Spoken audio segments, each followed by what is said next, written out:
وی لاړ شه ابراهیم علیه السلام لا هغه خلیل الله دی د الله دوست دی خلک به راشي ابراهیم علیه السلام لا هغه ته به ووایي زمونږ دپاره سپارش وکړه چې الله حساب کتاب شروع کړي وی نشم کولی ولې وی یو درې داسې خبرې دي چې هغه حقیقي دي خو لیکن په ظاهر کې هغه داسې جدا غونتې دي ابراهیم علیه السلام یو ځل په یو لاره باندې روان نو یو ظالم بادشاه چې چا سره به ښځه وه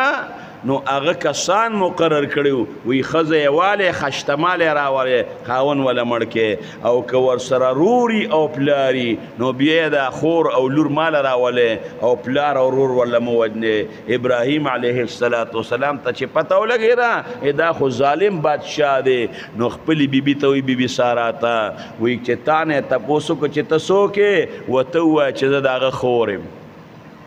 مسلمانان په خپل مابین کې وروڼه او خویندې دي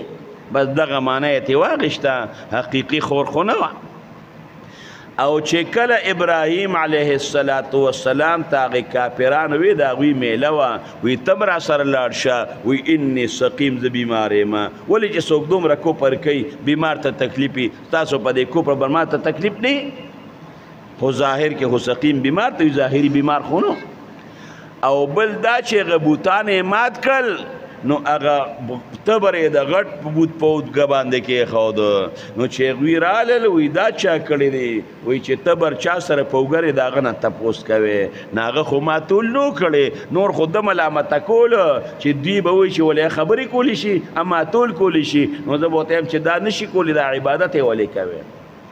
نو هغه خبرې ته توریه وایي د یو شي معنا قریبه پرېږدي بعیدې والې دا جایز ده بیا هم خیر ظاهر یې بدل دی وایي زه هم نشم کولی که ما نه الله تپوس وکړي زه به څه کوم